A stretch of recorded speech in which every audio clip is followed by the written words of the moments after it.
नमस्कार दोस्तों, आपका एक बार फिर से चैनल पे स्वागत है। आज मैं एक बड़ा ही मोस्ट इंपोर्टेंट टॉपिक लेके आया हूँ जिसका नाम है ब्लड प्रेशर।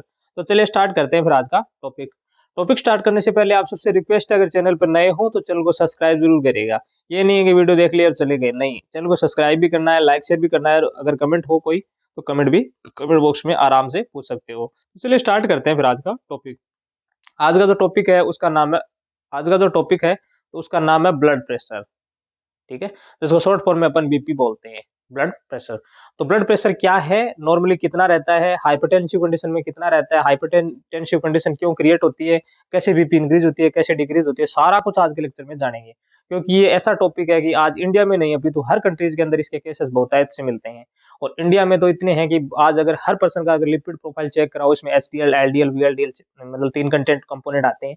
तो इसमें एसडीएल तो का मतलब होता है हाई डेंसिटी लिपोप्रोटीन, एचडीएल होता है जो कि हाई डेंसिटी लिपोप्रोटीन, एक होता है एलडीएल जिसको बोलते हैं लो डेंसिटी लिपोप्रोटीन, एक होता है वीएलडीएल, एक होता है वीएलडीएल मतलब वेरी लो डेंसिटी लिपोप्रोटीन। तो इस कंडीशन में एचडीएल है ना, वो तो ब्लड के लिए अच्छा होता है। मतलब एचडीएल का मतलब होता है हाई डेंसिटी लिपोप्रोटीन। उसके अंदर ये तो थोड़ा क्या है कि अच्छा होता है कंडीशन में, अच्छा कंडीशन, क्योंकि ये जो लिपिड ब्लड के अंदर है ना, उसको अपन वहां से उठाकर ये बोन्स के अंदर वहां ले जाएगा। और जो एलडीएल है ना, वो बोन से जो लिपिड है और है उस कंटेंट को उठाकर ब्लड में डालेगा। तो उससे क्या है कि बीपी की कंडीशन क्रिएट होगी, हाइपरटेंसिव की कंडीशन क्रिएट होगी। तो आज के लेक्चर में कंप्लीट जानेंगे कि बीपी क्या है, कैसे बीपी लेते हैं, किस पोजीशन से लेते हैं, कौन सी साउंड आती है, कंप्लीट जानेंगे। तो लेक्चर में बने रहे। तो normal blood pressure and hypertensive condition में ब्लड प्रेशर। तो नॉर्मल जो बीपी होती है वो होती है 120/80 यानी 120/80 mm ऑफ एचजी। एचजी का मतलब होता है मरकरी, जिसको जो अपन केमिस्ट्री में ना, जो केमिस्ट्री में कंपोनेंट होते हैं उसके अंदर 80 नंबर तत्व होता है एक, जिसको एचजी बोलते हैं, मरकरी। और इसको अपन हिंदी में पारा भी बोलते हैं। जैसे जैसे स्टेथोस्कोप में ये होता है ना बीपी ऑपरेटर, जिसको स्पेग्नो मैनोमीटर बोलते हैं, जहाँ से बीपी चेक करते हैं ना, उसको बोलते हैं स्पेग्नो स्पेग्नो मैनोमीटर या स्टेथ, इसको बीपी ऑपरेटर्स बोलते हैं। ठीक है। तो उसके अंदर ये बीपी अपन चेक करते हैं, जिसके अंदर सिस्टोल का 120 है ना, इसका मतलब होता है सिस्टोलिक बीपी, सिस्टोलिक यानी अधिकतम बीपी। और 80 जो होती है ना, उसको बोलते हैं डायस्टोलिक बीपी, डायस्टोलिक, डायस्टोलिक। अब क्या है सिस्टोलिक और क्या है डायस्टोलिक, इसका आज अपन है ना इसके अंदर अंतर जानेंगे। क्योंकि अपन हर जगह जाते हैं बीपी चेक करते हैं तो बोलते हैं ये सिस्टोल है, डायस्टोल है, ये 80 120 है, ये 80 है, क्या मतलब है इसका, तो इसका उसका डिफरेंस जानेंगे। तो सिस्टोलिक का मतलब क्या है, सिस्टोलिक का मतलब होता है कार्डियक आउटपुट, कार्डियक आउटपुट। ठीक है। अब कार्डियक आउटपुट क्या है, शॉर्ट फॉर्म में जैसे सीओ लिख दिया अपन ने इसको। कार्डियक आउटपुट क्या है, तो कार्डियक आउटपुट का मतलब होता है stroke volume into heart rate. अब हार्ट रेट अपन जानते हैं नॉर्मली कितनी होती है, वैसे अपन देखिए तो 60 से 100 होती है, 60 से 100 बीट पर मिनट। अब 60 से 100 बीट पर मिनट होती है, लेकिन अपन अगर रेंज में देखें इसको, तो रेंज में अपन इसको कितना मानते हैं, 72 बीट पर मिनट। ठीक है, इसको पल्स रेट भी बोलते हैं। तो ये हार्ट रेट है, स्ट्रोक वॉल्यूम 70 होती है। अगर 70 किलो का व्यक्ति है तो उसके अंदर 70 होगी, 50 किलो 50, उस हिसाब से 70 इंटू 72 कर सकते हैं, यानी 490 होता है, 4900 ऐसे कुछ आता है। तो वो एक वैल्यू है कार्डियक आउटपुट की। तो जितना कार्डियक आउटपुट होगा ना, उतनी ही बीपी ज्यादा रहेगी। मतलब कार्डियक आउटपुट पर डिपेंड करती है सिस्टोलिक बीपी। सिस्टोलिक जो बीपी है ना, वो कार्डियक आउटपुट पर डिपेंड करती है।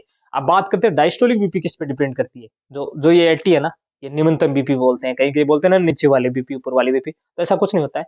जो 80 होती है ना, वो एक जो बीपी होती है उसको बोलते हैं डायस्टोलिक कंडीशन, डायस्टोलिक कंडीशन। अब डायस्टोलिक कंडीशन क्यों क्रिएट होती है और कैसे अपन चेक करते हैं, जैसे अब इसमें इस इमेज में दिखाया गया, इस इमेज में अब जो जैसे ये इमेज है ना, सॉरी, अब जैसे ये इमेज है, अब इस इमेज में जो ये पर्सन ले रहा है बीपी, जैसे ये कोबोइडल फोसा के एरिया से ले रहा है, यहाँ पे तापमान रखा है ना, यहाँ पे ये घड़ी बता रही है, आवाज बता रही है, तो यहाँ से ले रहे हैं। तो ये क्या है, तो ये जैसे स्टेथोस्कोप लगा रखा है, यहाँ कफ लगा रखा है ना, यहाँ से मनोमीटर ये चेक कर रहा है। तो ये कंडीशन क्या है, ये डायस्टोल बीपी चेक कर रहा है। डायस्टोल का मतलब क्या है कि बीपी, वैसे बीपी कहाँ से चेक होती है वो भी देखेंगे।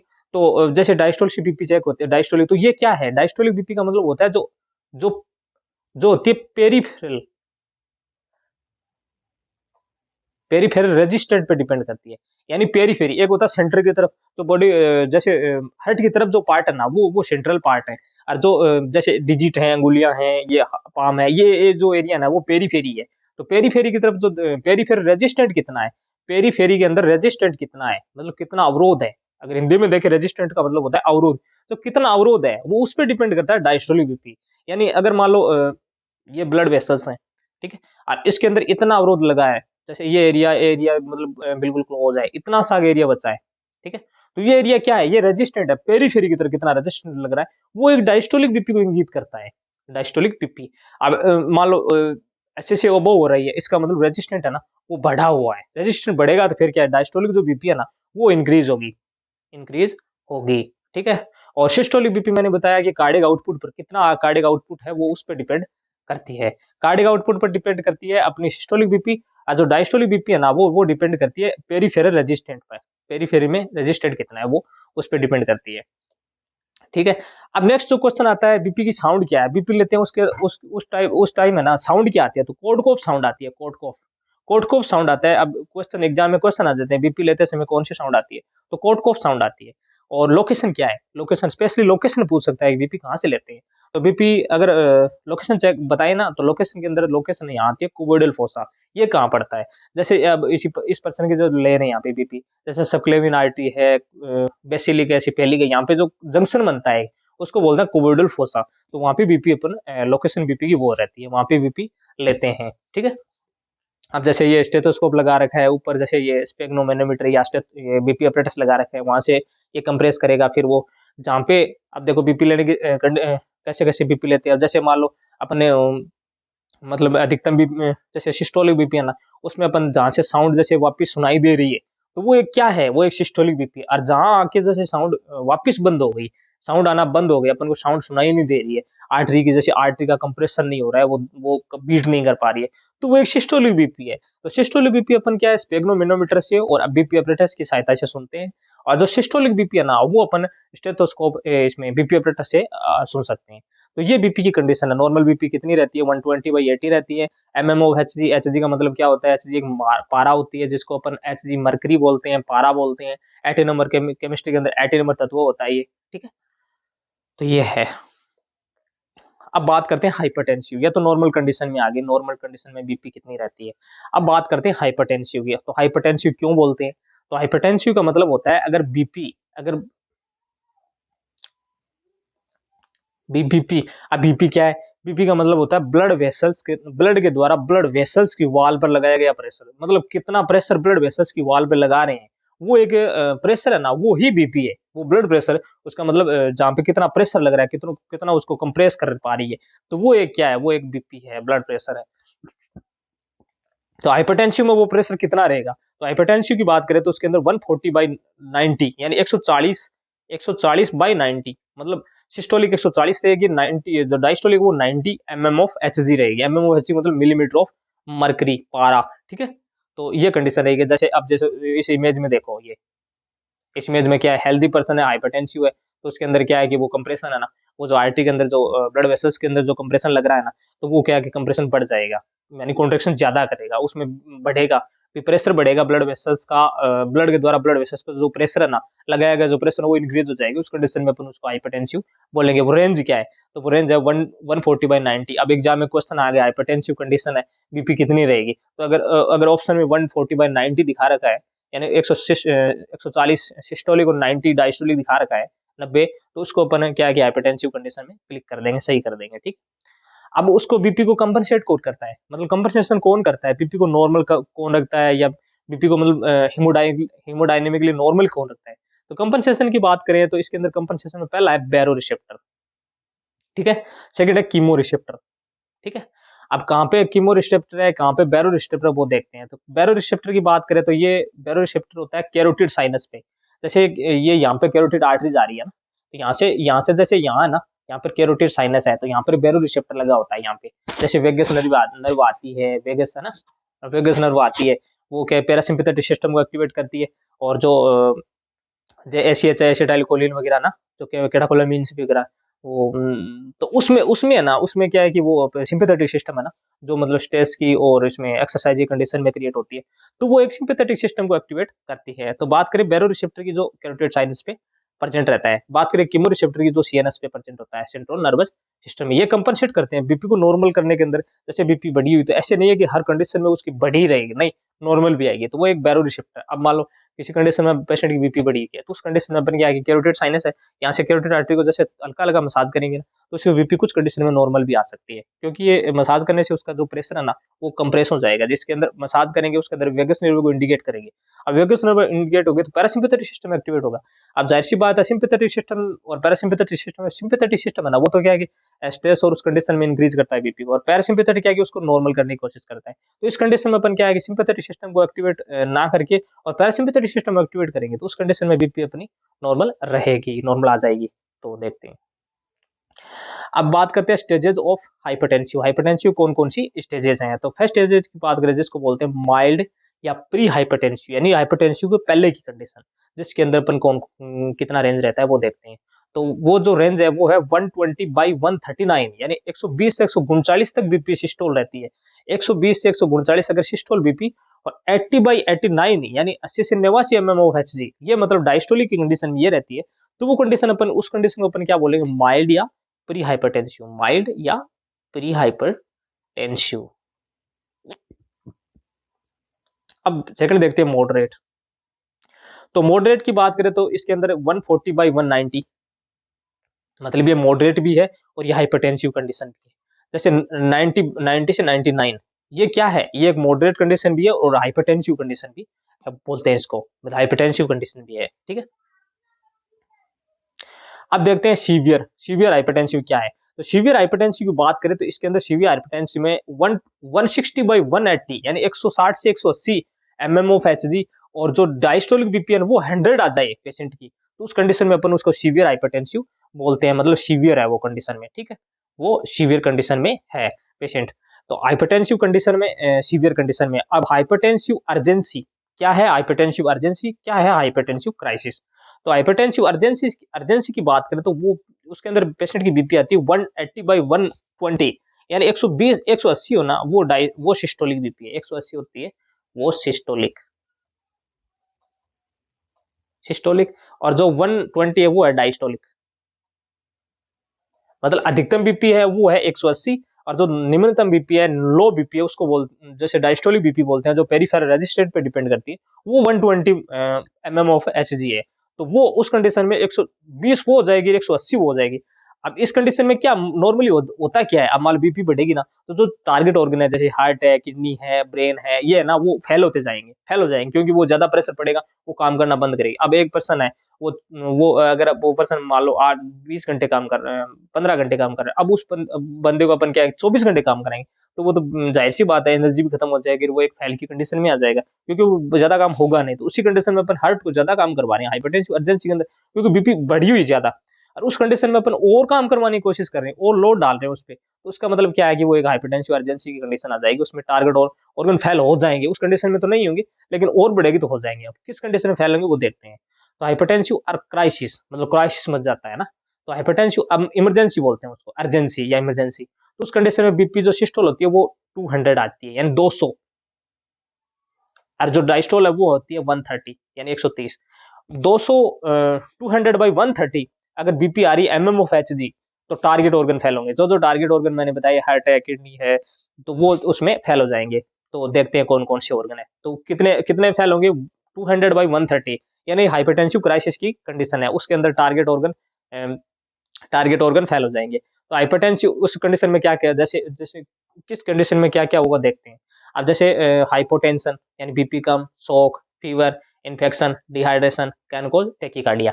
हाँ, मानता हूँ टेकिकार्डिया के अंदर क्या है, मतलब हार्ट रेट है ना, वो होती है 100 से अबव, हार्ट रेट 100 से अबव होती है, ठीक है। और ये हाइपोटेंशन में बीपी कम होती है, शोक में भी कम हो, शोक में क्या है, पल्स रेट ज्यादा, बीपी कम होती है, फीवर में भी होती है, लेकिन इन्फेक्शन में भी होती है। इन सब में क्या है, ये सब कंडीशन है ना क्रिएट होगी, टेकिकार्डिया कंडीशन क्रिएट करवाएंगी। हालांकि इसमें होता नहीं, लेकिन ये कंडीशन क्रिएट करोगी, ये कंपनसेटरी रिएक्शन करेंगी, तो कंपनसेट करेंगी, तो फिर क्या है कि उसके अंदर टेकिकार्डिया डेवलप होगा। क्योंकि इन्फेक्शन होगा उसमें बीपी बढ़ेगी, इन्फेक्शन होगा तो टेम्परेचर इंक्रीज होगा, फिर इन्फेक्शन बढ़ेगा तो ब्लड के अंदर जो कंटेंट है ना, वो जो मैक्रोफेज है वो इंक्रीज होंगे, तो उस कंडीशन में डिहाइड्रेशन है, जैसे ब्लड लॉस है तो उसके अंदर हार्ट को ज्यादा काम करना पड़ेगा, तो उस कंडीशन में क्या क्या टेकिकार्डिया डेवलप होगा।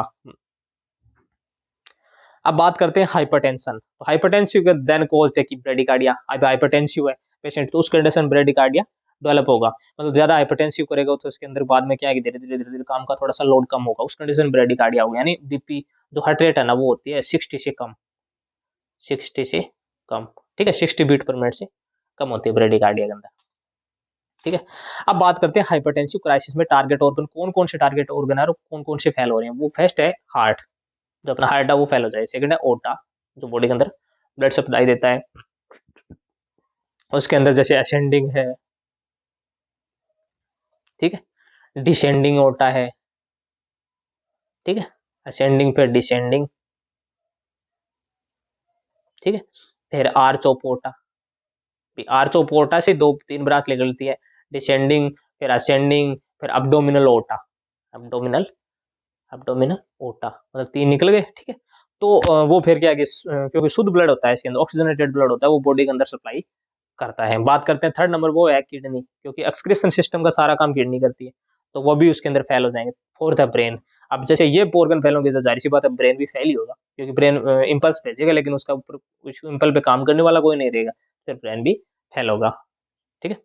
अब बात करते हैं most common cause of hypertensive. अब मोस्ट कॉमन कोज क्या है हाइपरटेंसिव का, लोगों में क्यों है हाइपरटेंसिव, क्यों बना हुआ हाइपरटेंसिव, क्यों बीपी ज्यादा रहती है, तो इसका जो मोस्ट कॉमनली कोज है वो है इडियोपैथी, अननोन है, कोई कारण पता नहीं है।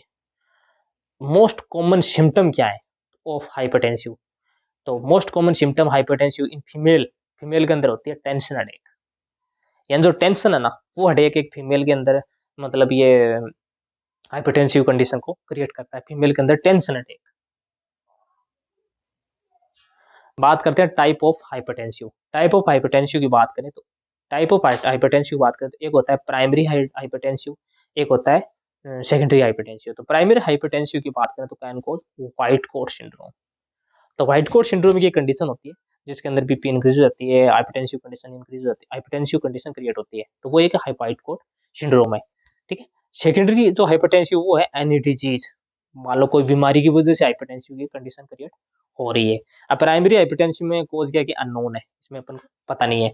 सेकेंडरी की बात करें तो उसके अंदर जैसे मान लो वैसे अननोन है, लेकिन एक कोज जैसे ये व्हाइट कोट सिंड्रोम की कंडीशन हाइपरटेंसिव कंडीशन क्रिएट कर सकती है। बात करते हैं सेकेंडरी की, जिसके अंदर सेकेंडरी हाइपरटेंसिव के अंदर जैसे एनी डिजीज, कोई डिजीज कंडीशन है ना, कोई डिजीज है, ठीक है, उस कंडीशन में। अब देखते हैं कोज क्या क्या है, कौन कौन सी डिजीज से इसमें इसके अंदर बीपी है ना वो मतलब इंक्रीज हो जाती है, 140 बाई 190 हो जाती है, तो वो क्यों होती है, कोज देखते हैं कौन कौन सी डिजीज है। तो फर्स्ट है वो है सीधा, SIADH, इसका मतलब वो है syndrome in appropriate, syndrome in appropriate ADH यानी एंटी डायरेटिक हार्मोन।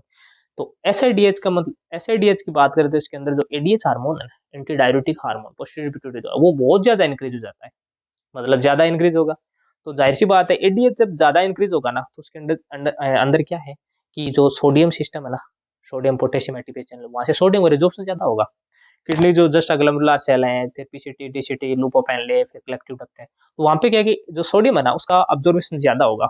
अब जाहिर सी बात है सोडियम का अब्जॉर्बेशन ज्यादा होगा, तो सोडियम क्या है, एक्स्ट्रा सेलुलर है, वैसे पोटेशियम इंट्रा सेलुलर, तो वो क्या सोडियम बढ़ेगा तो बीपी को बढ़ाएगा, क्योंकि नॉर्मली अपन देखते हैं कि बीपी जैसे ज्यादा पेशेंट नमक खा रहा है उस कंडीशन में क्या है बीपी इंक्रीज होती है, तो उस कंडीशन में जैसे सोडियम का रिजॉर्प्शन करेगा, वाटर का रिजॉर्प्शन करेगा, तो उस कंडीशन में क्या है उसकी बीपी इंक्रीज होगी, तो उसके अंदर एडीएच बहुत ज्यादा बढ़ा हुआ है तो वाटर का रिटेंशन करेगा, तो कार्डियक आउटपुट पर भी डिपेंड ही करता है। कार्डियक आउटपुट क्या है, कार्डियक सिस्टोलिक बीपी किस पे डिपेंड करती है, जाहिर सी बात है कार्डियक आउटपुट।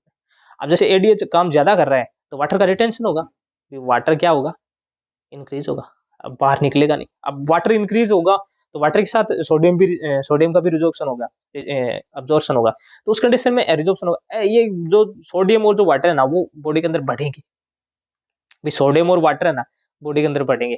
अब सोडियम और वाटर अगर बॉडी के अंदर बढ़ेंगे तो शायद जाहिर सी बात है कार्डियक आउटपुट इंक्रीज होगा। अब कार्डियक आउटपुट इंक्रीज होगा तो फिर बीपी बढ़ेगी, फिर कार्डियक आउटपुट पर तो डिपेंड करती है, तो वो कंडीशन है। सेकंड है डायबिटीज मेलाइटिस। तो डायबिटीज मेलाइटिस के अंदर क्या होता है, डायबिटीज मेलेटस के अंदर जैसे ग्लूकोज लेवल बढ़ा है, ठीक है, इंसुलिन लेवल डाउन जा रहा है, भी जो पेनक्रियाज की जो बीटा सेल है, alpha beta delta gamma, delta cell है, 3 सेल होती हैं, फिर उसके बाद आइलेट ऑफ पेनक्रियाज होती हैं, ठीक है। उसके अंदर अलग अलग है, ठीक है, वो अपन पेनक्रियाज नहीं पढ़ रहे, बेसिक देख रहे हैं। तो बात करें डायबिटीज मेलाइटिस की, जिसको मधुमेह रोग बोलते हैं, ठीक है, हिंदी के अंदर। तो डायबिटीज मेलाइटिस के अंदर क्या होगा, ग्लूकोज लेवल बढ़ेगा, तो उसके अंदर वाटर का रिजॉर्प्शन कराएगा, क्योंकि वाटर को जाने नहीं देगा। तो उस कंडीशन में क्या होगा, उस कंडीशन में भी इंक्रीज होगा वाटर, तो बीपी बढ़ेगी, बीपी बढ़ेगी डायबिटीज मेलाइटिस की कंडीशन में, तो उसके अंदर भी हाइपरटेंसिव कंडीशन क्रिएट हो सकती है, होती है। थर्ड नंबर जो पॉइंट है उसको बोलते हैं फियोक्रोमोसाइटोमा। मतलब ये एक ऐसी टर्म है, एग्जाम में बहुत से क्वेश्चन आते हैं फियोक्रोमोसाइटोमा में। तो फियोक्रोमोसाइटोमा का मतलब क्या होता है, इसके अंदर जो एड्रेनल मेडुला पार्ट है, एक होता है एड्रेनल का, जैसे सुप्रारेनल ग्लैंड है, रेनल के ऊपर ग्लैंड है, मान लो ये किडनी है, ठीक है, तो ये जो पोर्शन है, ये यहाँ पे जैसे ये है, ये तो इसको बोलते हैं सुप्रारेनल ग्लैंड, सुप्रारेनल ग्लैंड। तो इसके अंदर दो पार्ट होते हैं, जो सुप्रारेनल ग्लैंड होती है, उसके अंदर एक होता है एड्रेनल, जैसे एक पार्ट होता है वो होता है कोटेक्स, एक होता है मेडुला। तो जो कोटेक्स पार्ट होता है और एक मेडुला पार्ट होता है, जिसके अंदर फिर 3 सेल होती हैं, एक होती है उसके जोना ग्लोमेरुलोसा, जोना फेसिकुलोटा, जोना रेटिकुलरिस, जीएफआर, ठीक है। तो उसके अलग अलग हार्मोन है, वो हार्मोन नहीं पढ़ने अपन को, फियोक्रोमोसाइटोमा पढ़ रहे हैं। तो उसके अंदर क्या आएगा, जो जो फियोक्रोमोसाइटोमा का जो एड्रेनल मेडुला है ना, मेडुला पार्ट, जिसके अंदर एड्रेनलिन, नोर एड्रेनलिन और एपिनेफ्रिन ऐसे कुछ हार्मोन है ना, वो रिलीज होते हैं, जिसको कैटाकोलामीन बोलते हैं। तो उनका लेवल है ना इंक्रीज हो जाएगा। तो जाहिर सी बात, अगर वो इंक्रीज हो जाएंगे तो वो बीपी बढ़ाएंगे, क्योंकि वो स्ट्रेस कंडीशन है, सिंपैथेटिक सिस्टम एक्टिवेट करेंगे, फिर सिंपैथेटिक सिस्टम से मतलब बीपी इंक्रीज होगी, जाहिर सी बात, सिंपैथेटिक सिस्टम एक्टिवेट हो रहा है तो बीपी इंक्रीज होगी, तो फियोक्रोमोसाइटोमा मतलब ट्यूमर बन जाएगी, वो मोस्ट कॉमन है। बात करते हैं कौन डिजीज की, तो इसके अंदर ही जो ना ग्लोमेरुलोसा है ना, वहाँ पे ट्यूमर, उसका ज्यादा सिक्रेशन होगा, उस कंडीशन में भी बीपी इंक्रीज होगी। बात करते हैं फिफ्थ पॉइंट की, जिसका नाम है स्मोकिंग। आप कोई पेशेंट स्मोकिंग कर रहा है, स्मोक कर रहा है, तो स्मोकिंग में क्या होगा, तो स्मोकिंग में बात करें तो स्मोकिंग में के अंदर क्या आएगी, O2 की कमी आ जाएगी। फिर ज्यादा स्मोक करेगा तो O2 के अंदर CO2 का कंपोजिशन ज्यादा हो जाएगा, उस कंडीशन में O2 की कंपोजिशन है वो कम होगी। अब O2 की कंपोजिशन कम होगी तो हार्ट के अंदर O2 मतलब डीऑक्सीजनेटेड ब्लड मिलेगा, क्योंकि O2 कंपोजिशन कम है। अब डीऑक्सीजनेटेड ब्लड मिलेगा ना, तो उस कंडीशन में हार्ट को ज्यादा काम करना पड़ेगा, मतलब ज्यादा ऑक्सीजन की डिमांड करेगा। अब ज्यादा डिमांड करेगा तो हार्ट, अगर ज्यादा डिमांड करे तो हार्ट रेट और बीपी दोनों इंक्रीज हो जाएंगे। फिर ज्यादा काम करेगा तो वो इंसान को जैसे गुस्सा आ रहा है, तो उस कंडीशन में वो हाइपर हो जाता है ना, तो उस कंडीशन में बीपी उसकी इंक्रीज हो जाएगी। तो वो एक स्मोकिंग की कंडीशन में भी होता है। अब एनीमिया है, उसके बाद में जैसे एनीमिया, अब इसमें है नहीं लेकिन मैं बता रहा हूँ। अब जैसे एनीमिया, एनीमिया में क्या है, एनीमिया में क्या है कि आरबीसी, ब्लड का ना, ब्लड कम हो जाएगा, ब्लड के कंटेंट आरबीसी वो कम हो जाएगी, है ना। तो उस कंडीशन में क्या होगा, आरबीसी कम होगी तो ऑक्सीजन का कंपोजिशन कम होगा, तो ऑक्सीजन की कमी से फिर क्या आएगी, हार्ट को ज्यादा काम करना पड़ेगा। वो सेम ही मैकेनिज्म है जैसे स्मोकिंग में, एनीमिया कंडीशन में ना, सेम ही मैकेनिज्म है, उसमें भी पी इंक्रीज करवाएगी, क्योंकि कंपनसेटरी रिएक्शन है ये, ठीक है। तो उस कंडीशन में अपन ये देखा अपन। अब बात करते हैं इनके ट्रीटमेंट क्या है। तो फर्स्ट, जैसे मान लो सिस्टोलिक बीपी की बात करें, अब जैसे मान लो पेशेंट के अंदर सिस्टोलिक बीपी बढ़ी हुई है, यानी cardiac output increase, cardiac output increase, तो सिस्टोलिक बीपी बढ़ेगी, सिस्टोलिक बीपी बढ़ेगी। अब सिस्टोलिक बीपी बढ़ेगी, इसका मतलब कार्डियक आउटपुट इंक्रीज है उसके पेशेंट का, ठीक है। तो अपन किस प्रकार उसको नॉर्मल करेंगे, वो एक ट्रीटमेंट है। आरएस का मतलब होता है प्रिस्क्रिप्शन या ट्रीटमेंट, ठीक। उसके अंदर फर्स्ट अपन है बीटा ब्लॉकर, जैसे मैंने अलग से सेपरेट लेक्चर भी बना रखा है बीटा ब्लॉकर, आप अगर देखना चाहो तो देख सकते हो, अपने प्ले लिस्ट में जाकर वहां से देख सकते हो।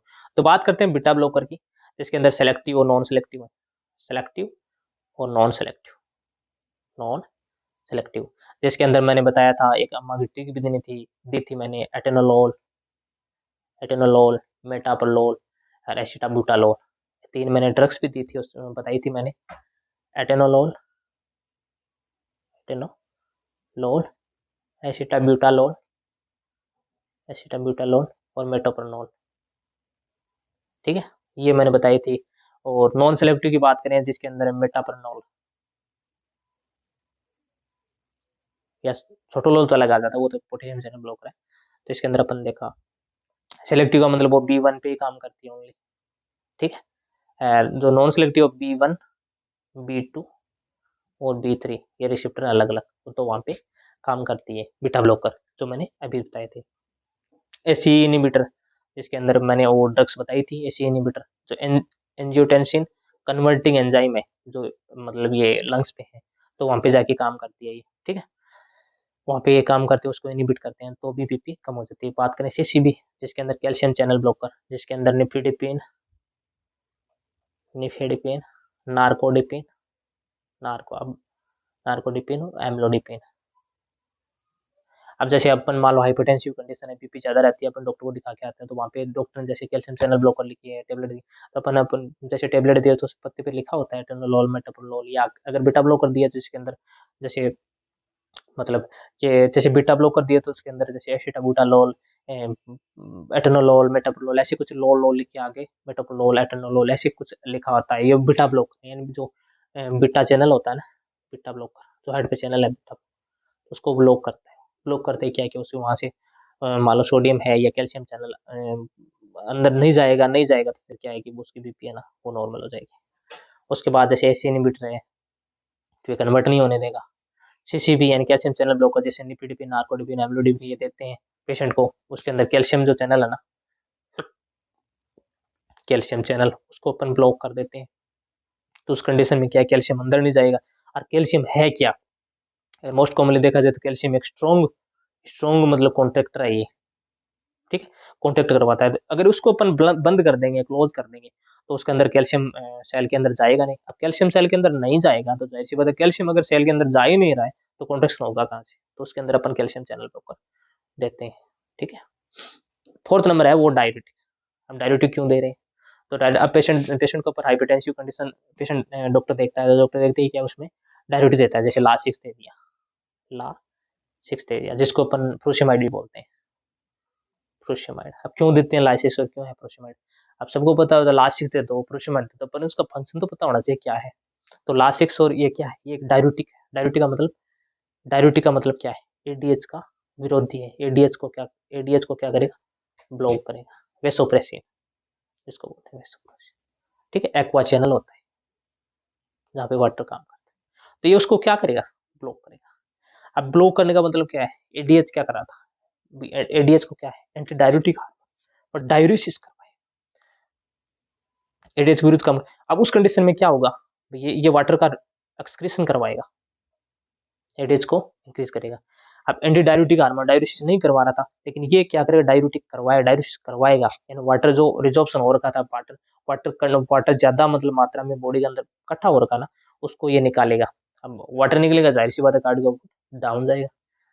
तो वाटर का जैसे किडनी से वाटर निकलेगा, एक्सक्रीट होगा, तो फिर क्या है, कार्डियक आउटपुट कम होगा। तो कार्डियक आउटपुट कम होगा तो फिर क्या है कि जो सोडियम चैनल है, सोडियम है या मान लो पोटेशियम चलो सेल के अंदर है, लेकिन सोडियम जो है ना वो भी मतलब किडनी के अंदर और बॉडी के अंदर कम होगा। अब सोडियम अंदर कम होगा, भी सोडियम नॉर्मली कितना होता है, 135 से 145 MEQ। MEQ मतलब होता है मिली इक्विवेलेंट पर लीटर, ठीक है। तो ये होता है,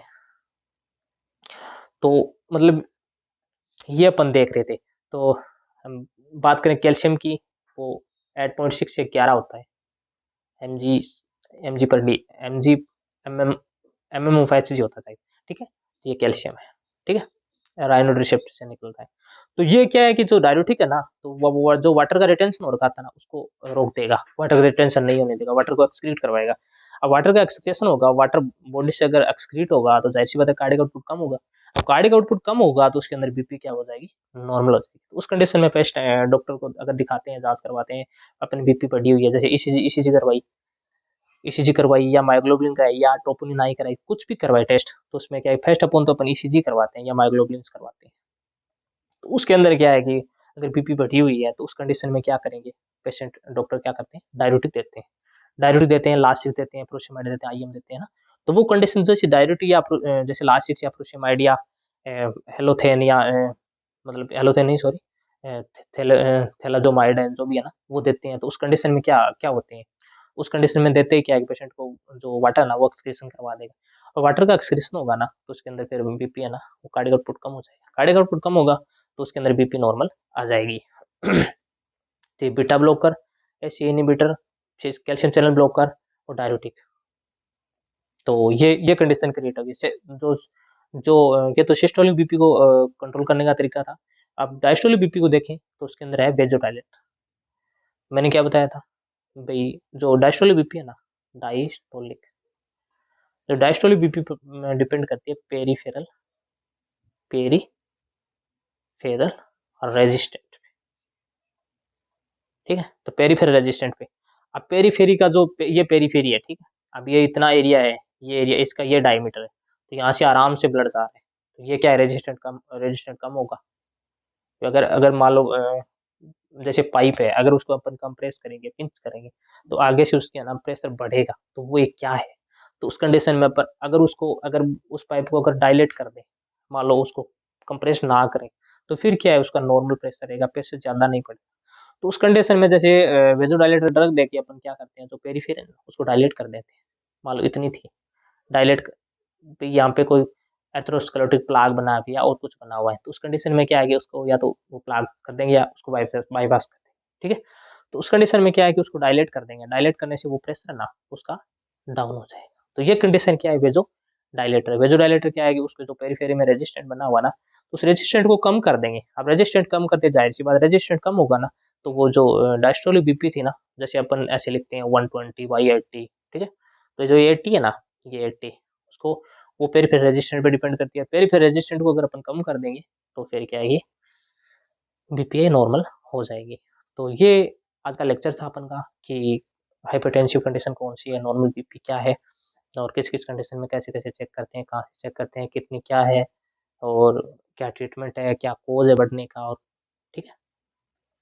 तो मोस्ट कॉमनली इंडिया में नहीं, अभी तो हर कंट्रीज के अंदर है ना, हाइपरटेंसिव के केस बहुत ज़्यादा मिलते हैं, और डेथ रेशियो भी बहुत है, ठीक है, क्योंकि पेशेंट को पता नहीं होता है कि ये क्या हो रखा है, और उसमें बीपी ज़्यादा हो जाती है, उस कंडीशन फिर शोक वगैरह और उसकी डेथ हो जाती है, अटैक आते हैं, जिसको अपन मायोकार्डियल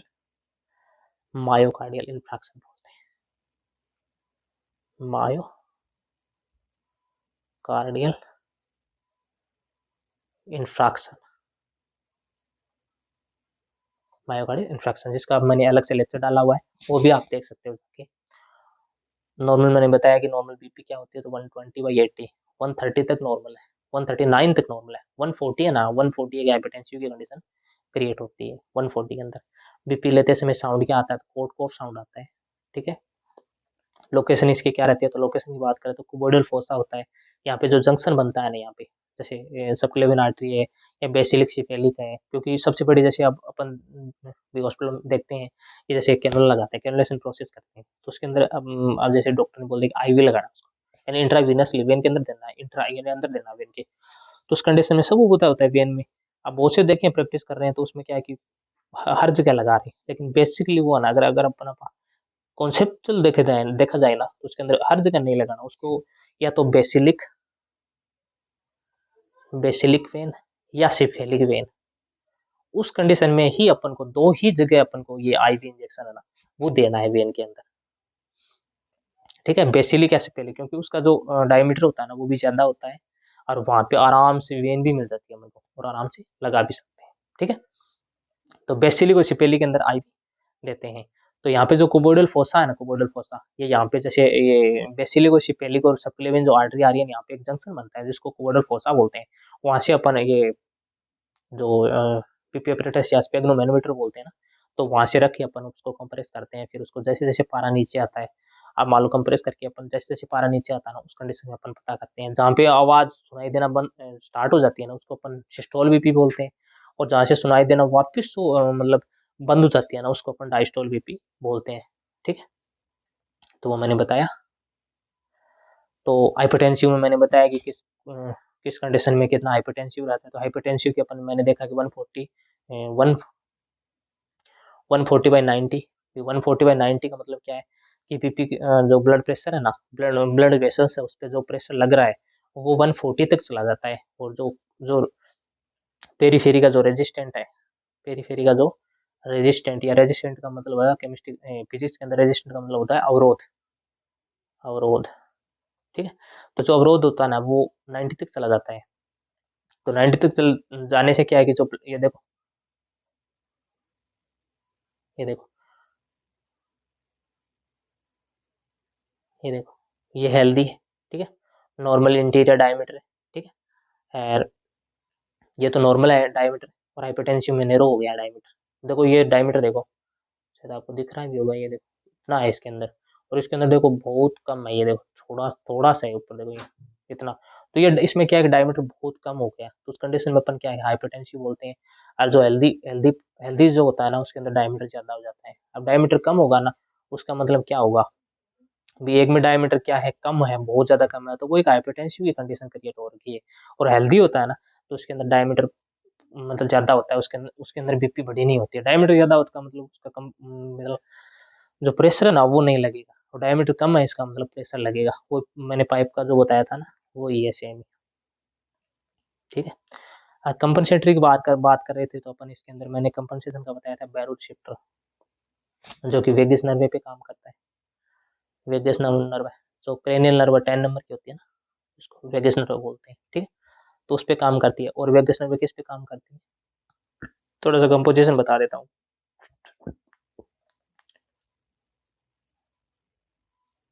जो वेगस नर्व है ना, वेगस नर्व काम करती है पैरासिम्पेथेटिक सिस्टम पे, जो एक रिलैक्सिव सिस्टम है, ठीक है। तो पैरासिम्पेथेटिक सिस्टम पे काम करती है, जिसके अंदर एसीएच वगैरह, ठीक है, रिलीज होता है। तो वो एक सिंपैथेटिक पैरासिम्पेथेटिक सिस्टम पे काम करे। तो बैरोरिसेप्टर है ना, उसको अगर आप उसमें मसाज करेंगे या उसके ऊपर मतलब कंपनसेटरी करेंगे ना, तो वेगस नर्व को इंडिकेट करेगा, ये इंगित करेगा। तो वेगस नर्व फिर पैरासिम्पेथेटिक सिस्टम को, और पैरासिम्पेथेटिक सिस्टम बॉडी के अंदर काम करता है रिलैक्सिव सिस्टम में, ठीक है। तो उस कंडीशन में क्या है कि वो बीपी को कम करवाएगा, कंपनसेट करेगा या नॉर्मल बनाए रखेगा। ये प्रेजेंट होता है कैरोटिड साइनस पे, ठीक है। बात करते हैं कीमो रिसेप्टर पे, जो कि ब्रेन के अंदर जो ब्रेन स्टीम है वहाँ पे प्रेजेंट होता है chemo receptor. Chemo receptor, chemo का मतलब होता है केमिकल, जिसके अंदर केमिकल के अंदर फर्स्ट वही है सोडियम, पोटेशियम और क्लोरीन, ठीक है। तो ये चैनल प्रेजेंट होते हैं, और क्या है, जैसे मान लो जैसे सोडियम अंदर आ रहा है बॉडी के अंदर, थोड़ा सा देखते हैं कंपोजिशन में। जैसे मान लो ये सेल है, ठीक है, यहाँ यहाँ सोडियम है, सेल के बाहर यहाँ पे पोटेशियम, ठीक है। ये sodium ATPase, sodium ATPase channel होता है, एटीपेज, एडेनोसिन ट्राइफॉस्फेट। एक डाइफॉस्फेट होता है, एडीपी होता है, एडीपी प्लस आईपी 1पी, वो बनती है एटीपी। ट्राई तीन फॉस्फेट के ग्रुप होते हैं। फॉस्फेट क्या है, एनर्जी प्रोवाइड करता है, ठीक है, फॉस्फेट ही होता है, और क्या होता है। तो इस कंडीशन में जैसे मान लो ये चैनल है सोडियम का, सोडियम एटीपेज, और यहाँ पे होता है सीसी बी, कैल्शियम चैनल। तो इस प्रकार अब मान लो ये है पोटेशियम, पोटेशियम एक नेगेटिव आइन है, ठीक है, पॉजिटिव आइन है। अब मान लो बॉडी के अंदर सेल के अंदर कैल्शियम बैग ऑफ सेल होता है, क्योंकि कैल्शियम बहुत ज्यादा होता है सेल के अंदर। तो उस कंडीशन में क्या करेंगे, जो कैल्शियम है ना, ये पोटेशियम, पोटेशियम जैसे मान लो बॉडी के अंदर इंक्रीज हो रहा है सेल के अंदर, तो उस कंडीशन में क्या है कि पोटेशियम सोडियम अंदर आएगा, सोडियम अंदर आएगा, सोडियम क्या है, एक मतलब इंट्रासेलुलर एक्स्ट्रा सेलुलर है, वो एक इंट्रासेलुलर है, और एनायन है ये, ठीक है। तो ये आते ही क्या है कि इसका इंक्रीज करेगा, ये जो मतलब जो ये है ना, ये बीपी को इंक्रीज करवाएगा। अब मान लो कॉन्ट्रेक्शन कम है, ठीक है, ठीक है। तो उस कंडीशन में अपन क्या करेंगे, उस कंडीशन में अपन कैल्शियम चैनल है ना, कैल्शियम चैनल, कैल्शियम चैनल वो एक्टिवेट होगा। कैल्शियम चैनल एक्टिवेट होते ही क्या होगा कि ये स्ट्रॉन्ग कॉन्ट्रेक्शन करवाएगा, ठीक है। तो उस कंडीशन में होगा। तो आज के लेक्चर में अपन ने देखा कि नॉर्मल ब्लड प्रेशर क्या है, कितना रहता है, क्या साउंड आती है, कहाँ कहाँ से चेक करते हैं, इसके अंदर लिपिड प्रोफाइल भी कराते हैं।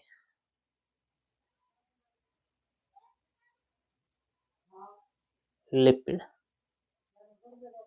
लिपिड प्रोफाइल, लिपिड प्रोफाइल हम पेशेंट की चेक करते हैं। क्या क्या आता है लिपिड प्रोफाइल में, तो फर्स्ट होता है एचडीएल, सेकंड है एलडीएल, थर्ड है वीएलडीएल। वो मैंने बताया high density lipoprotein, low density lipoprotein, और वीएलडीएल का मतलब वेरी लो डेंसिटी लिपोप्रोटीन।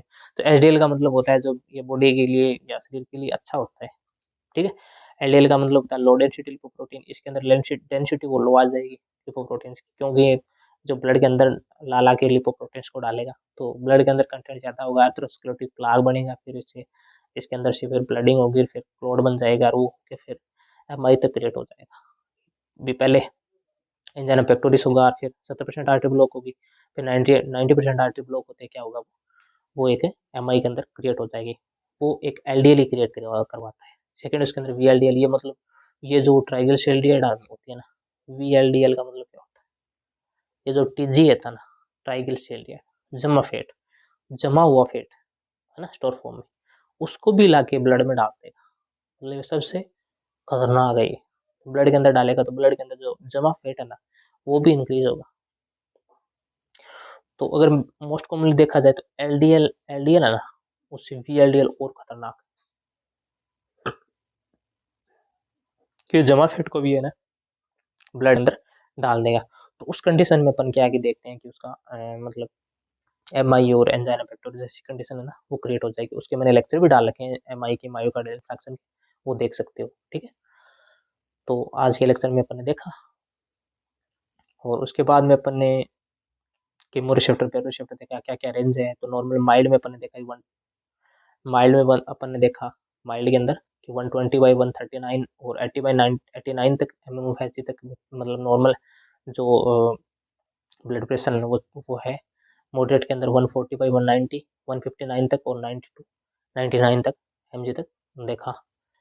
बाद में शिविर की कंडीशन में देखा तो शिविर के अंदर 160 तक गया था। तो उस कंडीशन में अगर शिविर कंडीशन है ना, तो उसके अंदर अपन देखते हैं भी बहुत कम पता होता है। जो 160 की बीपी है ना, उसमें भी डॉक्टर है ना उसके अंदर लासिक्स वगैरह देते रहते हैं, लेकिन वो नहीं देना उस कंडीशन में। अपन है ना उसके अंदर एसएन भी होता है, जिसको प्लेग पेपर के अंदर मतलब कवर रखते हैं, क्योंकि हीट रेजिस्टेंट होता है, हीट सेंसिटिव होता है, रेजिस्टेंट नहीं होता।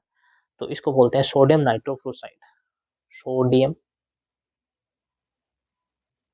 नाइट्रोफ्लोराइड। 160 बीपी होगी ना, तो उस कंडीशन में देंगे, क्योंकि ये नॉर्मली तुरंत है ना उसको हाइपोटेंशन कंडीशन क्रिएट करवा सकता है। 160 से ऊपर ही देना है। अब मान लो बीपी 140 आ रखी है, अपन उसको एसएनपी खिला दी या एसएनपी का इंजेक्शन लगा दिया, वो नहीं देना है।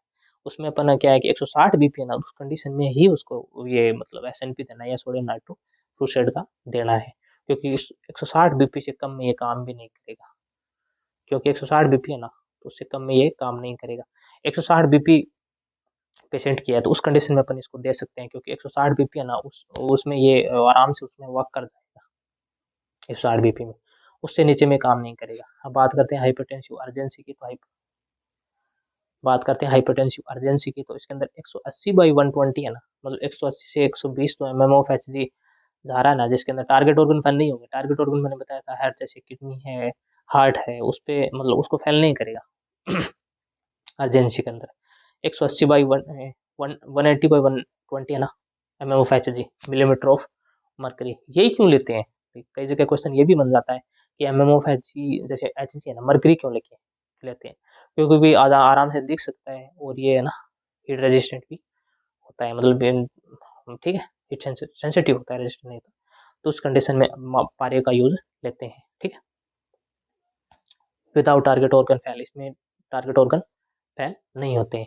हाइपरटेंसिव जैसे क्राइसिस है, हम बोलते हैं ना अपन क्राइसिस मचा हुआ है, तो हाइपरटेंसिव क्राइसिस के अंदर हाइपरटेंसिव इमरजेंसी होती है, इमरजेंसी अर्जेंसी, जिसके अंदर अपनी जो बीपी है ना वो 200/130 चली जाती है, यानी 200 से 130 चली जाती है। 130 क्या है, वो डायस्टोल, वो 200 क्या है, ये सिस्टोल, जो कि कार्डिक आउटपुट पर डिपेंड करती है, और ये पेरिफेरल रेजिस्टेंट पे डिपेंड करती है। अब बहुत सारों को यही नहीं पता होता है। आप बीपी का पूछते हैं ना है ना स्टूडेंट को, और को तो उसमें क्या बताते हैं 120/80, अब ये रटा हुआ है 120/80। अब इनको ये भी नहीं पता है कि क्या है 120 और क्या है 80, किस पे डिपेंड करता है, कौन सा फैक्टर है जो 120 बनाए रखता है, कौन सा फैक्टर है जो 80 बनाए रखता है, तो ये भी पता नहीं होता है।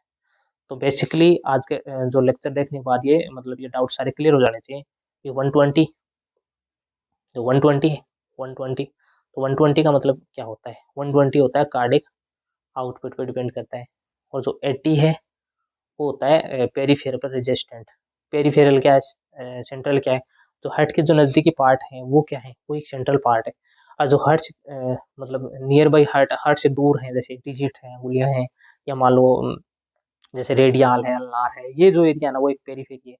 मान लो ये टार्सल मेटाटार्सल का एरिया है, फीमर, ये सारे कितनी पार्ट है, ये पार्ट क्या है, वो एक है पेरीफेरी की तरफ है। उनमें कितना रेजिस्टेंट लग रहा है वो डायस्टोलिक बीपी को इंगित करता है। मतलब डायस्टोलिक बीपी का मतलब होता है जो पेरीफेरी में रेजिस्टेंट कितना है, वो डायस्टोलिक बीपी को इंगित करता है। पेरीफेरी में रेजिस्टेंट कितना लग रहा है, मोस्ट कॉमनली वो है ना, वो पेरीफेरी रेजिस्टेंट कितना लग रहा है वो डायस्टोलिक बीपी को इंगित करता है। और जो मतलब कितना कार्डियक आउटपुट है वो सिस्टोलिक बीपी को इंगित करता है। तो हाइपरटेंसिव जो अर्जेंसी है उसके अंदर जैसे 180/120 है ना बीपी रहती है, और इसके अंदर विदाउट टारगेट ऑर्गन फेल, इसके ऑर्गन है ना वो फेल नहीं होते हैं। और हाइपरटेंसिव क्राइसिस की बात करें तो उसके अंदर हाइपरटेंसिव जो इमरजेंसी बोलते हैं, सेकंड नेम इसका क्या है, हाइपरटेंसिव इमरजेंसी। अब जैसे एग्जाम में क्वेश्चन आ गया हाइपरटेंसिव क्राइसिस, अब नीचे ऑप्शन में बीपी लिखती, हाइपरटेंसिव क्राइसिस इज है कितनी है, तो पीपी कितनी है, तो उसके अंदर एक जैसे क्वेश्चन ऑप्शन में आ गया जैसे 200/130, सिस्टोल डायस्टोल दे रखा है एमएमओएच, तो अपन क्या है उसमें क्लिक यही करेंगे क्योंकि इसमें हाइपरटेंसिव क्राइसिस के अंदर बीपी इतनी रहती है मिलीमीटर ऑफ मर्करी के अंदर। और टारगेट ऑर्गन फेल होता है ये नहीं होता, ये भी अगर क्वेश्चन पूछ ले जाए तो इसके अंदर टारगेट ऑर्गन फेल हो जाता है, अर्जेंसी के अंदर नहीं होता। तो ये कंडीशन है। अब इसमें मान लो कंपनसेटरी रिएक्शन क्या है, हाइपोटेंशन जिसके अंदर बीपी कम हो जाती है, शोक होती है, फीवर की कंडीशन है, इन्फेक्शन है, उस कंडीशन में क्या है, इन्फेक्शन है जैसे मैक्रोफेज बढ़ा हुआ है, मैक्रोफेज बढ़ेगा तो बॉडी का टेम्परेचर है ना वो इंक्रीज होगा, बॉडी का टेम्परेचर इंक्रीज होगा जाहिर सी बात, भी टेम्परेचर बॉडी गर्म है तो उस कंडीशन में क्या है इन्फेक्शन होगा, तो इन्फेक्शन होगा मैक्रोफेज आएंगे, ब्लड के अंदर और कंटेंट में तो ब्लड के अंदर कंपोजिशन बढ़ेगा तो उस कंडीशन में बीपी है ना वो इंक्रीज होगी, हार्ट रेट इंक्रीज होगी, जो डिहाइड्रेशन, अब मान लो वाटर लॉस है, वाटर की कमी है, तो उस कंडीशन में भी क्या है वो भी टेकिकार्डिया कंडीशन कर सकती है। टेकिकार्डिया क्या है, यानी 100 बीट पर मिनट, जो पल्स रेट है या हार्ट रेट है, हार्ट रेट वो इंक्रीज रहती है 100 से ऊपर। नॉर्मली कितनी होती है 60 से 100, अपन जानते हैं 60 से कम है इसका मतलब क्या है ब्रेडिकार्डिया, और 100 से अबव इसका मतलब टेकिकार्डिया। तो उस कंडीशन में अगर 100 से अबव है इसका मतलब टेकिकार्डिया, और अगर 60 से कम है उसका मतलब ब्रेडिकार्डिया। तो उस कंडीशन में अपन देखते हैं कि नॉर्मली हार्ट रेट क्या है, नॉर्मली ब्लड प्रेशर क्या है, तो वो देखते हैं, वो एक कंपनसेटरी रिएक्शन है। हालांकि हाइपोटेंशन के अंदर तो क्या होना चाहिए, अगर हाइपोटेंशन का देखें अपन तो हाइपोटेंशन के अंदर तो बीपी कम होनी चाहिए, ठीक है, पर ये जो कंडीशन है ना ये टेकिकार्डिया कंडीशन क्रिएट करेंगी, हालांकि उतनी कम है इसके अंदर, लेकिन ये भी अब फ्लूइड कम है बॉडी के अंदर तो वो कोई बीपी को थोड़ी कराएगा। ये अपन ने देखा है कि फ्लूइड के अंदर जैसे कार्डियक आउटपुट कम है तो उसके अंदर तो भी सिस्टोलिक बीपी तो कम होनी चाहिए, जो कार्डियक आउटपुट पे डिपेंड करती है, लेकिन ये कंपनसेटरी रिएक्शन है। अब मान लो कम हो जाएगा तो फिर ब्रेन के अंदर जैसे वो बैरो रिसेप्टर केमो रिसेप्टर पड़े थे ना, तो वो उनके अंदर से सिग्नल आएंगे, फिर सिंपैथेटिक सिस्टम एक्टिवेट होगा। और स्ट्रेस एक्सरसाइज और ये इसमें है ना सिंपैथेटिक जो सिस्टम होता है ना, भी दो सिस्टम होते हैं, एक होता है सिंपैथेटिक, एक होता है पैरासिम्पैथेटिक।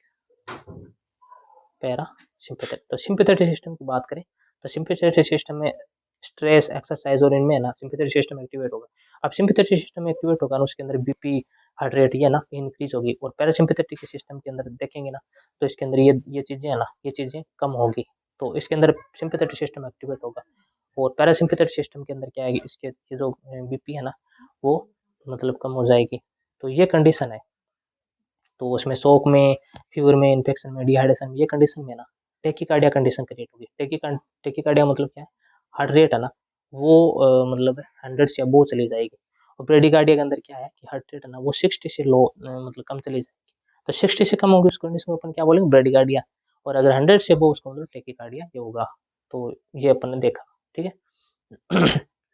सेकंड जैसे हाइपरटेंसिव देन कोज ब्रेडिकार्डिया, हाइपरटेंसिव कैसे खोज करेगा कि ब्रेडिकार्डिया, क्योंकि हाइपरटेंसिव का मतलब क्या है कि हाइपरटेंसिव मतलब बीपी 140 है, 140/89 है, ठीक है, तो ये कंडीशन क्या हाइपरटेंसिव है। तो हाइपरटेंसिव में ब्रेडिकार्डिया खोज होगा। ब्रेडिकार्डिया का मतलब क्या होता है, ब्रेडिकार्डिया मतलब जो हार्ट रेट है ना वो 60 से लो होगी, 60 से कम होगी, तो इस कंडीशन में क्या है कि जो ब्रेडिकार्डिया कंडीशन क्रिएट होगी।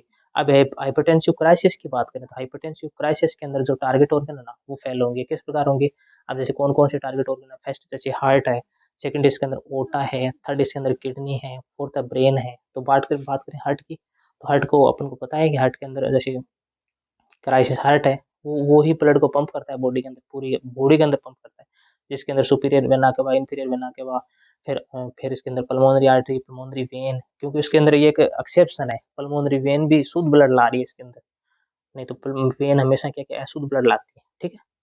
तो इस कंडीशन में ये ला रही है। तो ये अपन देखते हैं नॉर्मली क्या क्या किस प्रकार होता है। तो इसके अंदर हाइपरटेंसिव क्राइसिस के अंदर टारगेट ऑर्गन फेल हो जाते हैं। ये फर्स्ट हार्ट है, सेकंड इसके अंदर ओटा है, थर्ड इसके अंदर किडनी है, फोर्थ इसके अंदर ब्रेन है। तो इस प्रकार देखते हैं कि इसके अंदर क्या है, ठीक है।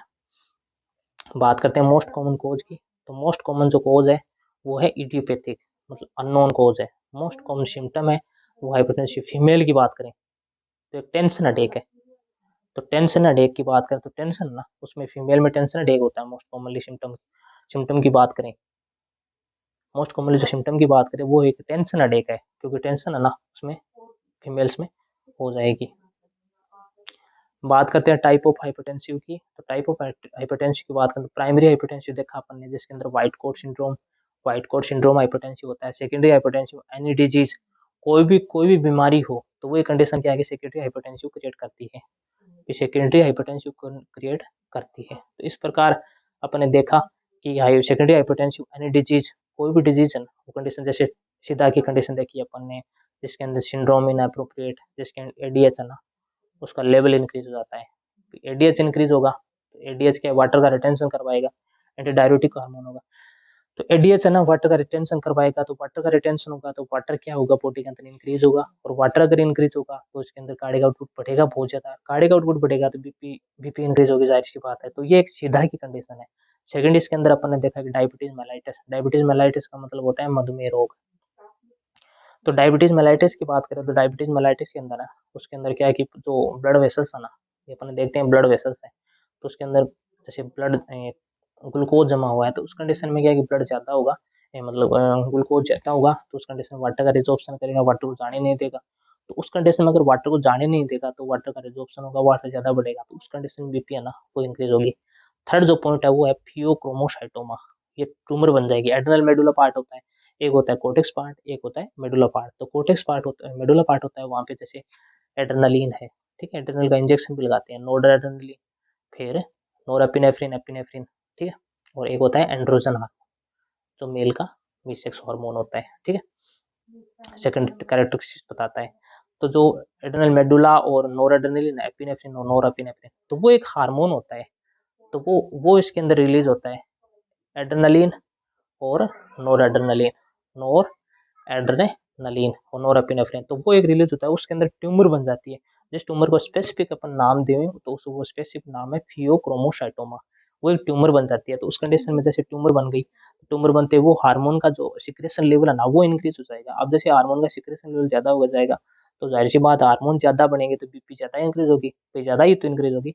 तो वो एक कंडीशन क्या कराती है, वो भी हाइपरटेंसिव का कंडीशन क्रिएट करती है। कौन डिजीज है तो इसके अंदर तो कोर्टेक्स पार्ट है, वहां से हार्मोनल लेवल इंक्रीज हो जाते हैं, ठीक है, तो वो भी एक बीपी कंडीशन क्रिएट करवाती है। तो इस प्रकार भाई ये कुछ फैक्टर हैं। अब एक सेकंड फैक्टर है या फिफ्थ फैक्टर है वो है स्मोकिंग। जैसे मान लो पेशेंट कोई स्मोक कर रहा है ना, सिगरेट पी रहा है या कोई भी है ना, स्मोकिंग एजेंट ले रहा है बॉडी के अंदर, तो वो अगर स्मोकिंग एजेंट लेगा ना तो उस कंडीशन में क्या है कि O2 की जो कंपोजिशन है वो कम हो जाएगी। अब जाहिर सी बात है हार्ट है उसको O2 चाहिए और Hb चाहिए, क्योंकि अगर O2 की जो Hb हीमोग्लोबिन है वो बाइंड करता है O2 से, तो वो कंडीशन क्या है कि O2 कम हो जाएगी बॉडी के अंदर। अब O2 कम होगी तो O2 कम होते ही क्या है कि उसके अंदर हार्ट को ज्यादा काम करना पड़ेगा O2 प्रोवाइड करने के लिए, क्योंकि गैस एक्सचेंज नहीं होगा ढंग से। अब गैस एक्सचेंज नहीं होगा, O2 कम होगी, तो उस कंडीशन में क्या है पेशेंट हार्ट है ना उसको हृदय को बहुत ज्यादा काम करना पड़ेगा। तो हार्ट को अगर काम करना पड़ेगा तो हार्ट पे वर्कलोड बढ़ेगा, हार्ट की वर्किंग कैपेसिटी है ना वो ज्यादा होगी, ज्यादा पंप करेगा, ज्यादा कॉन्ट्रेक्शन करेगा, तो उस कंडीशन में क्या है कि बीपी को इंक्रीज करेगा, ये हार्ट रेट या बीपी को इंक्रीज करेगा ये, क्योंकि ये है ना ये जो स्मोकिंग। और एक जैसे कंडीशन है 6 नंबर की जिसको बोलते हैं अनेमिया। अनेमिया का मतलब क्या है, आरबीसी का डिस्ट्रक्शन हो रहा है, आरबीसी टूट रही है, आरबीसी टूट रही है, आरबीसी टूट रही है, जाहिर सी बात है O2 की कंपोजिशन है वो भी कम होगी। आरबीसी एचबी में एचबी हीमोग्लोबिन बिलीवर्डिन, बिलिरुबिन, फिर जाके फिर मतलब अलग अलग कंपोजिशन होती है उसकी, तो वो इतना कुछ नहीं पढ़ेंगे। लेकिन O2 की जो कंपोजिशन है ना वो कम होगी, O2 कम होगा। अब O2 कम होगा तो वही बात है, हार्ट को ज्यादा लोड पड़ेगा, क्योंकि O2 कंपोजिशन कम है, O2 कम है, तो उस कंडीशन में हार्ट को ज्यादा काम करना पड़ेगा। अब हार्ट ज्यादा काम करेगा तो उसको ज्यादा मतलब O2 प्रोवाइड करनी पड़ेगी।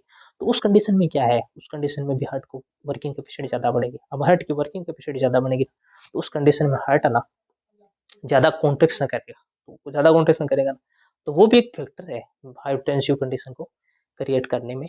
ठीक है। तो फिर बात करते हैं इसके ट्रीटमेंट की।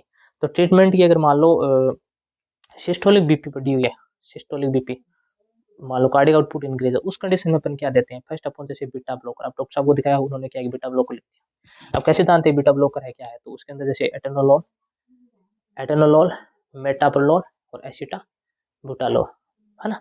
तो एक बीटा ब्लॉकर है जिसके अंदर सेलेक्टिव नॉन सेलेक्टिव, एक जैसे B1 जो B1 रिसेप्टर है उस पर काम कर रही है, एक B2 B3 और तीनों पे काम कर रही है, वो नॉन सेलेक्टिव है। लेकिन स्पेसिफिक जैसे B1 पे काम कर रही है तो वो एक क्या है, सेलेक्टिव ड्रग्स है। तो इस कंडीशन से अपन देखते हैं कि मतलब बीटा ब्लॉकर देके पेशेंट की हाइपरटेंसिव कंडीशन है उसको कम करते हैं। सेकंड जो वो है एससी इनहिबिटर, एससी इनहिबिटर का मतलब होता है एंजियोटेंसिन कन्वर्टिंग एंजाइम को इनहिबिट करती है, जैसे लंग्स पे होता है। ठीक है। वो एजी फेस्ट को एजी फेस्ट है, ठीक है, उसको एजी सेकेंड में बदलता है। भाई ये क्या है, एजी फर्स्ट को एजी सेकेंड में बदलता है। एजी एजी का मतलब होता है एंजियोटेंसिन टेंसिन नोजन, जो कि फिर रास सिस्टम होना है, रास सिस्टम होता है रेनिन एंजियोटेंसिन एल्डोस्टोन एक्सिस या सिस्टम। तो ये इस पे काम करता है। इसके अंदर जैसे मान लो रेनिन निकलता है, किडनी की जो सेल्स है ना वहां से फिर वो लंग्स पे जाते हैं, लिवर पे जाती है, फिर वो फेस्ट बनती है, फिर वहां से एसी इनिबिटर मिलता है, लंग्स पे वहां जाके सेकेंड बनता है, फिर वो अलग अलग उसके साइट है ब्लड वेसल्स पे, वो जहाँ पे काम करता है सेल्स पे और वो उसको इंक्रीज करवाता है, तो उसको अपन ब्लॉक करेंगे एसी इनिबिटर को। ठीक है। थर्ड है वो कैल्शियम चैनल ब्लॉकर, मैंने बताया था, जिसके अंदर ड्रग्स भी बताई थी मैंने, निफेडिपिन, नार्कोडिपिन और एम्लोडिपिन। ये तो अपन बहुत ज्यादा देखते हैं एम्लोडिपिन को, नार्कोडिपिन को, एपिनेफ्रिन ड्रग्स को।